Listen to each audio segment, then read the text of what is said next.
Bonjour à vous. Aujourd'hui, 1er décembre 2020, on vous revient en lien avec notre rencontre qu'on avait hier, là, le 30 novembre, avec les ressources humaines, en lien avec les journées qui ont été ajoutées là, avant le temps des fêtes et après, là, dans certains cas, les journées dites un peu de quarantaine, là, donc le 17-18 et 21-22 pour ce qui est de avant Noël, et du 6 au 11 là, janvier pour ce qui est d'après, pour ce qui touche le centre administratif et les écoles secondaires.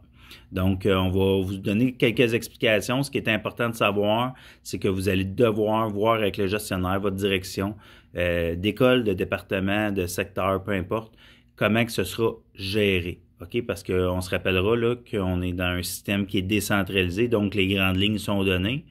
Mais après ça, c'est à chaque école de décider comment ils vont fonctionner et de faire son organisation. Ce qui est important de savoir aussi, c'est que hier, il y avait une rencontre ressources humaines, direction d'école, là, en début de semaine, ils ont des rencontres comme ça. Et où ce qui en ressortait, c'est qu'il fallait faire preuve de bienveillance. On parlait de faire des horaires réalistes, de minimiser les déplacements, puis de minimiser la présence à l'école. Donc, ce qu'il faut en comprendre, quand on fait des horaires réalistes, hein, on peut parler du service de garde. D'habitude, vous avez des horaires coupés. Là, ce qu'on se retrouve, c'est peut-être plus faire des horaires continus. Une autre chose qui ressortait, c'était l'esprit d'équipe. Donc, l'esprit d'équipe, effectivement, c'est important, l'esprit d'équipe d'une école, parce que quand on a un esprit d'équipe, souvent, c'est un milieu, puis là, j'ai dit une école, mais un établissement ou un secteur. Quand il y a un esprit d'équipe, souvent, ça fonctionne mieux, c'est plus agréable d'aller travailler, on ne se sent pas seul. Je pense qu'on a montré qu'on a de l'esprit d'équipe, le personnel de soutien, depuis le mois de mars. Ce qui est important, quand on parle d'esprit d'équipe, c'est de faire en sorte de participer, mais de ne pas faire ce que les autres ne veulent pas. Hein? Je pense que c'est important. Puis dans les milieux où il y a eu des difficultés, où les gens déchargeaient sur les autres, on a été interpellés, puis on a fait des interventions à ce niveau-là. Donc, c'est important à ce niveau-là de comprendre cette partie-là. Donc, comme je vous disais, l'organisation appartient aux établissements. On va vous parler des différents corps d'emploi pour mettre en lumière un peu comment que ça nous a été amené hier, puis qu'est-ce qui a été dit aux différents gestionnaires des établissements. Puis à partir de là, ça serait de votre devoir aussi d'aller voir votre gestionnaire pour voir qu'est-ce qu'il y en a. Au niveau de l'administratif, dans les écoles secondaires, les centres pour adultes et le centre administratif, dans le fond, on limite la présence du 17 décembre au 11 janvier. On fait en sorte de faire le plus possible du télétravail, c'est ce qui a été ressorti. Advenant le cas où les tâches qu'on a à faire sont impossibles à faire en télétravail, il pourrait avoir un horaire qui est aménagé pour avoir à les faire dans le milieu directement. Donc, ce qu'on parle, c'est vraiment télétravail qui est priorisé, limiter le nombre de personnes dans les établissements au niveau administratif. Là, ici, on parlait du secondaire et du centre administratif. C'est sûr qu'au primaire aussi, là, mais on comprendra qu'au primaire, il va y avoir aussi des services de garde. Donc, ce sera à voir comment ce sera géré. Est-ce que le travail des personnes qui sont du niveau administratif peut être fait à la maison ou est-ce qu'il y a un autre aménagement qui est fait? Donc, ça, c'est pour ce qui touche l'administratif. Adaptation scolaire. On parle du télétravail aussi, on essaie de favoriser le télétravail.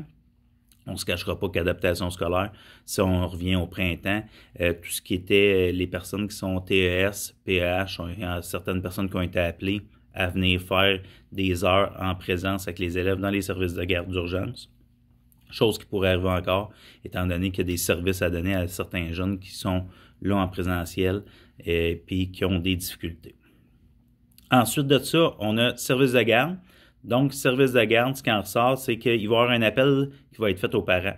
En ce moment, quand je dis un appel, un courriel, ou pour savoir c'est quoi les besoins de ces parents-là en termes de services de garde d'urgence. On se rappellera que les services de garde d'urgence sont pour les parents qui travaillent dans les services essentiels, donc à savoir chacune des écoles, c'est quoi les besoins, il y aurait combien d'élèves. Chose qui est importante à savoir, là, je me fais demander beaucoup, on se fait demander beaucoup, la liste des travailleurs essentiels, elle n'est pas sortie encore. La liste qui circule présentement, c'est une liste de mars 2020. Ça sera mise à jour sur québec.ca en date d'hier soir. Là, elle ne l'était pas encore. Donc, dès qu'on va en prendre connaissance, on va vous mettre au courant au niveau de cette liste-là. Donc, on a parlé d'horaire continu en service de garde, de minimiser les présences, hein, de faire en sorte de faire des blocs. En service de garde, ce qu'on parle, c'est de faire notre horaire régulière d'une journée régulière. Donc, c'est une journée normale en semaine. Je fais 5 heures d'habitude. je devrais avoir une prestation de travail qui peut être à la hauteur de 5 heures, advenant le cas où il y a beaucoup de fréquentation dans le service de garde d'urgence. À partir du moment où tout le monde a fait ses heures régulières, on pourrait demander des volontaires. Si on n'a pas de volontaires, à ce moment-là, ce qui sera fait, c'est par ordre d'inverse d'ancienneté, de demander aux gens de faire des heures, donc de la plus jeune à la plus ancienne, et ensuite de ça, on pourrait aller du côté des surveillants. Donc, c'est un peu ce qu'on a présentement au niveau des 3 secteurs de corps d'emploi, l'administratif, adaptation scolaire et service de garde. Chose qui est importante, c'est si ça ne fonctionne pas dans votre milieu, s'il y a des difficultés, interpellez-nous, appelez-nous, courriel ou téléphone 450-974-7000, le poste 1906, ou au csn.csssmi@cssmi.qc.ca. Donc, c'est ce qu'on avait en lien avec ça aujourd'hui. On va voir comment que ça va se placer dans les différents milieux. Clairement, pour ce qui est des services de garde, ça va jouer aussi sur la fréquentation, combien de jeunes. Puis ensuite de ça, qu'est-ce qui vous sera demandé? Donc, on parle de télétravail dans tous les cas, le plus possible. C'est sûr que pour certains corps d'emploi, c'est vraiment difficile, voire impossible en partie. Mais ensuite de ça, on pourrait vous demander aussi de faire de la planification, si je pense, des services de garde, de les faire à distance. Donc, c'est des choses qui peuvent être mises en place. S'il y a quoi que ce soit, vous nous interpellez, ça va nous faire plaisir. On vous souhaite une bonne journée.